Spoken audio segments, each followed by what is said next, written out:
नमस्कार. M S मराठीमध्ये आपल्या सर्वांचं स्वागत आहे. मी नाथा सावंत. खरं तर गणेश उत्सव हा पारंपरिक वाद्यानंच संपन्न झाला पाहिजे. मग ते विसर्जन असेल किंवा कोणतंही शुभकार्य गणेशोत्सव असेल तो पारंपरिक वाद्याने सुरू झाला आहे. आणि डी जे मुक्त सोलापूर जिल्हा असा आदेश काढत असताना टेंभुर्णी पोलीस स्टेशनमध्ये जे सोलापूर मुख्यालय आहे येथील बँड पथक आहे. आपण पाठीमागच्या जर बाजूला पाहिलं तर हे बँड पथक आणि या पोलीस स्टेशनमध्ये त्यांनी 2-3 गाणे एकदम सुंदर वाजवले. गणेशाचं गुणगान पण त्या बँडच्या पथकातून तयार करण्यात आलं, वाजवण्यात आलं.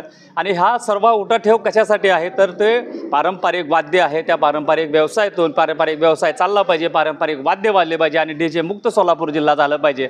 या अनुषंगाने सोलापूर जिल्ह्यामध्ये संपूर्ण पोलीस स्टेशनला ही स्कीम राबवली जाते. सर काय सांगाल की आज प्रत्येक जिल्ह्यामध्ये किंवा पोलीस स्टेशनच्या हद्दीमध्ये किंवा पोलीस स्टेशनमध्ये हे बँड पथक आपलं मुख्यालयातलं गाणे वाजवत आहे आणि काय यातून काय संदेश दिला जातो आहे? सर्वप्रथम नमस्कार आणि सर्व जनतेला गणेश उत्सवाच्या टेंभुर्णी पोलीस स्टेशनतर्फे हार्दिक शुभेच्छा.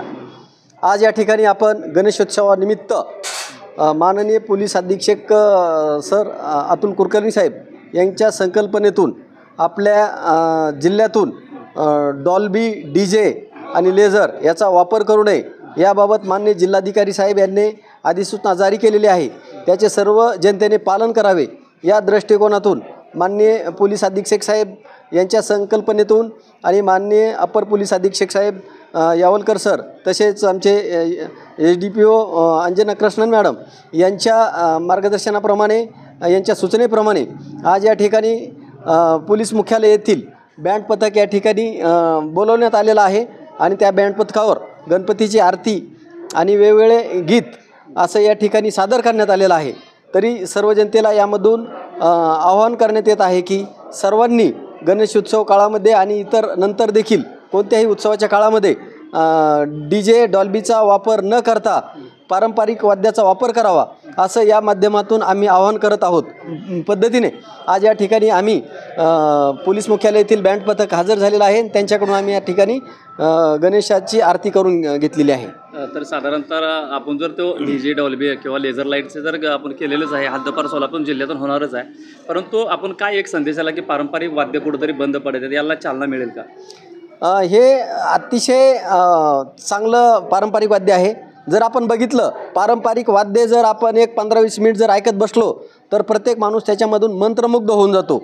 आणि DJ डॉल्बी जर ऐकलं तर त्याचं रात्रभर त्यातला कानातला पडद्याचा आवाज तो हटत नाही. जर आपण हे पारंपरिक वाद्याचं जसं बँड पथकचे गाणे ऐकले रात्रीच्याला तर आपण 100% शांत झोप लागेल. परंतु DJ आणि डॉल्बी याचा जर आवाज ऐकला तर आपल्याला रात्रभर झोप तर सोडाच, पण तो कानातला आणि डोक्यातला तो आवाज पण निघत नाही. तो हृदयाला आणि BPला या सगळ्या गोष्टीला लहान मुलं, महिला आणि सर्वच माणसाला देखील हानिकारक आहे. त्याच्यामुळं DJ डॉल्बी हे हानिकारक आहे. पारंपरिक वाद्य वाजवलं तर हजारो लोकचं त्याच्यावर उपजीविका भागेल आणि गोरगरीब लोकांना त्याच्यातून व्यवसाय पण मिळेल. म्हणून पारंपरिक वाद्याचा निश्चित वापर करावा आणि सामाजिक उपद्रव टाळावा. तर आपल्यासोबत बँड जे पथक आहे सोलापूर मुख्यालयाचं, सर काय सांगाल की कधीपासून तुम्हाला हे ट्रेनिंग दिलं जातं आणि हे वाद्य आपण कधीपासून वाजवतात की आता सुंदर आम्ही तुमचं बघितलं की वाद्यकाम एकदम सुंदर आहे आणि कुठंतरी कलाकार जगला पाहिजे आणि पारंपरिक वाद्य पुढे आले पाहिजे? हे आम्हाला संकल्पना माननीय पोलीस अधीक्षक साहेब अतुल कुलकर्णी सर यांनी आम्हाला सूचना केली की प्रत्येक पोलीस स्टेशन येथे जाऊन आपल्या गणपतीची आरती वगैरे सुंदर गीत सादर करण्याबाबत आम्हाला वरिष्ठांनी सूचना दिलेल्या आहेत.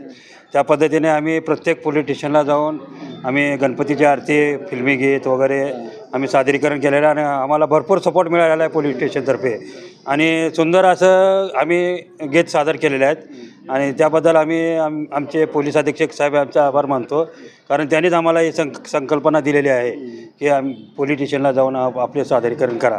त्यामुळं जे हे बंद पडायच्या घाईला आलेलं आहे पोलीस बँड ते डीजेमुळं ते कुठेतरी ह्याला प्रेरणा मिळेल अशी आम्हाला अपेक्षा आहे. आपल्या पथकमध्ये बँडमध्ये किती लोक आहेत? आमच्या पथकमध्ये टोटल 20 लोक आहेत. 20 लोक आहेत. साधारण एक काय प्रेरणा असेल, दुसरा इतर लोकांना काय संदेश असेल आपल्या या माध्यमातून? जसे की जे कलाकार आहेत जे आता बाहेर प्रॅक्टिस करतात त्यांना एक असा संदेश आहे की त्यांनी पोलीस बँडला भरतीला ट्रायल केलं तर ते आपल्या इथे समाविष्ट होऊ शकतात.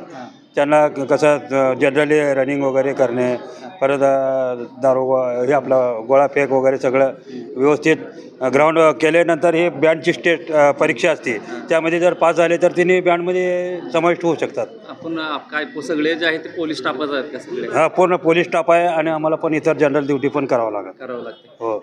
एकीकडे पोलीस यंत्रणा ड्युटी पण बजावली जाते आणि दुसरीकडे जी पारंपरिक कला आहेत ते पण जपले जाते. तर काय सांगाल की आज आपल्या माध्यमातून मंत्रमुग्ध करून टाकला? आज आमचा सर्व वाद्यवृंद पथकतर्फे सोलापूर ग्रामीणतर्फे एक संदेश असा देऊ इच्छितो की DJ मुक्त व्हावं आणि पारंपरिक वाद्याला चालना मिळावी, ह्यासाठी आम्ही संपूर्ण जिल्ह्यामध्ये माननीय पोलीस अधीक्षक यांच्या आदेशाने हे गणपतीच्या विसर्जनापर्यंत आम्ही हे संदेश देण्यासाठी सर्व पोलीस स्टेशनला आम्ही उपस्थित होत आहे. तरी सर्व जनतेला माझं आव्हान आहे की पारंपरिक वाद्य हे जास्तीत जास्त अवलंब करावा, ही आमची कळकळीची विनंती आहे. तर खरं तर एकीकडे पोलीस आपलं कर्तव्य बजावत आहेत आणि दुसरीकडे सुद्धा एक चांगला सुंदर असा संदेश देत आहेत की ते पोलीस मुख्यालयाचे बँड आहे ते बँडसुद्धा या माध्यमातून पारंपरिक जे कला आहे आणि ओरिजिनल जातिवंत कला ज्याला म्हटलं जातं, हाडामासाचा कलाकार ज्याला म्हटलं जातं, असे हे वाद्य आणि हे वाद्य वाजवून या ठिकाणी प्रत्येक गणेश भक्ताला असेल प्रत्येक मंडळाला एक संदेश दिला जातो की आपणही पारंपरिक वाद्यांचा वापर करावा. मी कॅमेरामॅन सह नाथा सावंत, MS मराठी न्यूज, मराठी माणसाचा मराठी चॅनल.